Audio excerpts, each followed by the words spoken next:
Shalom saudara terkasih, sangat berbahagia dapat berjumpa dan bersekutu dengan Anda para pendengar.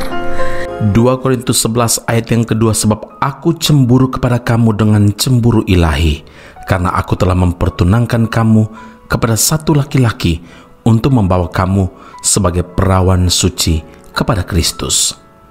Saudara yang terkasih, bagaimana perasaan saudara jika pacar atau couple Anda, suami atau istri kita, tertarik kepada orang lain atau menjalin hubungan secara tersembunyi dengan orang lain? Kita pasti terbakar rasa cemburu, bukan?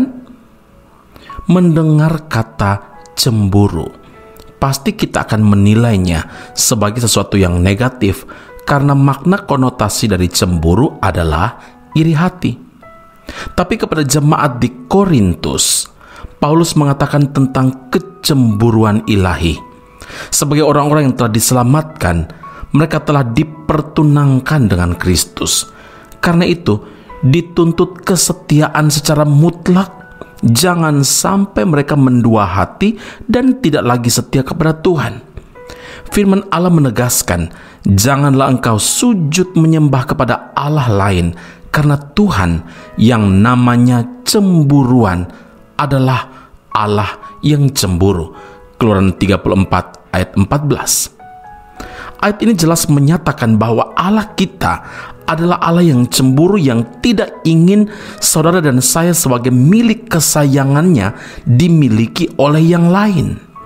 Nah, kata cemburu di sini bukan berarti iri hati, karena cemburu yang memiliki arti iri hati biasanya disertai dengan sebuah tindakan mengambil milik orang lain karena ia tidak memilikinya.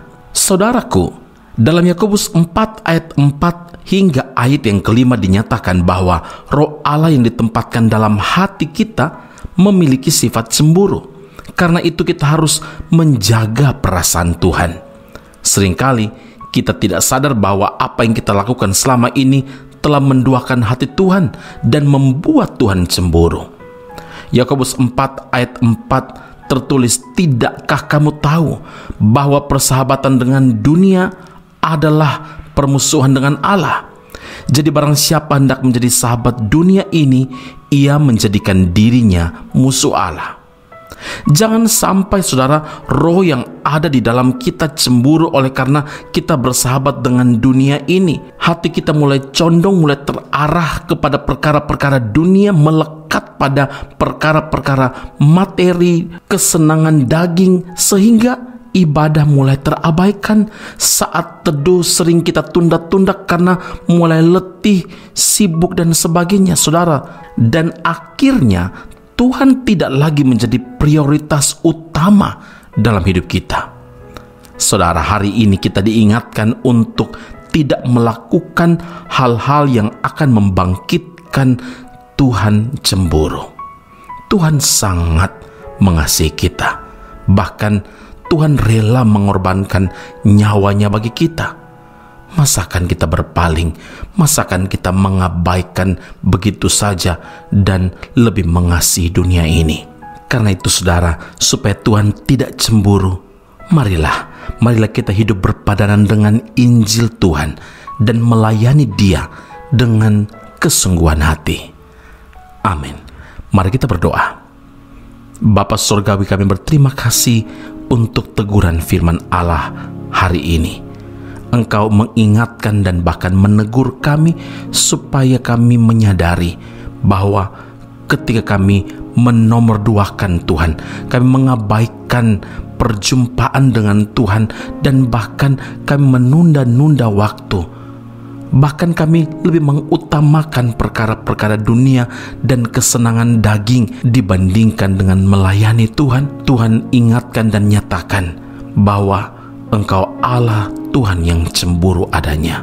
Engkau tidak menginginkan kami sebagai milik kesayangan-Mu dimiliki oleh yang lain. Karena Tuhan Yesus, kami mohon ampun atas dosa dan kesalahan kami.